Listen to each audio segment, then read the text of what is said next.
How far will you go for your dog?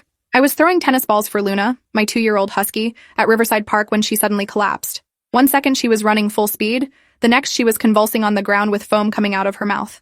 I screamed for help while people just stood there staring. My hands were shaking so badly I could barely dial 911 as Luna's eyes rolled back in her head. A woman jogging past yelled that her dog had the same thing happen last week and to get Luna to the emergency vet immediately.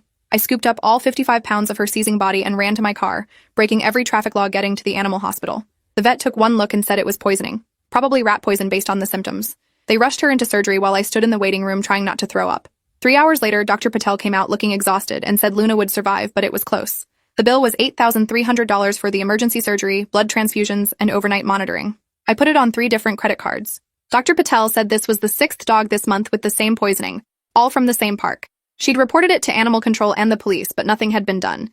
The other 5 dogs hadn't made it. I felt sick thinking about Luna playing in that park every morning for the past year. How many times she could have eaten something terrible. When I asked if anyone knew how the poison was getting into the park, Dr. Patel said the theory was someone was deliberately leaving poisoned meat around, but there was no proof, just dead and dying dogs. I asked for the names of the other families who'd lost their pets. She couldn't give me that information due to privacy rules, but she said I wasn't alone in this nightmare. That should have been comforting, but instead made me furious. 6 families destroyed by some psychopath, and nobody was doing anything to stop it. I left the clinic with Luna barely conscious in the backseat and a payment plan that would take me 2 years to pay off. The next morning, I called the police non-emergency line to report what happened. The officer who answered sounded bored and said they were aware of the situation but couldn't investigate without evidence of criminal activity.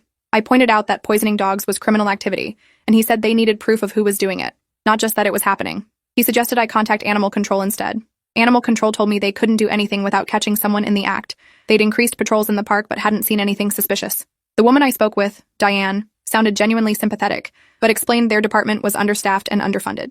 She couldn't station someone at the park 24/7 waiting for a poisoner to show up. I asked about security cameras and she said the park didn't have any.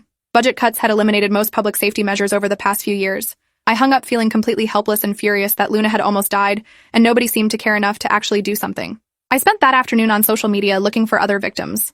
I found a Facebook group called Riverside Park Dog Owners, with over 300 members.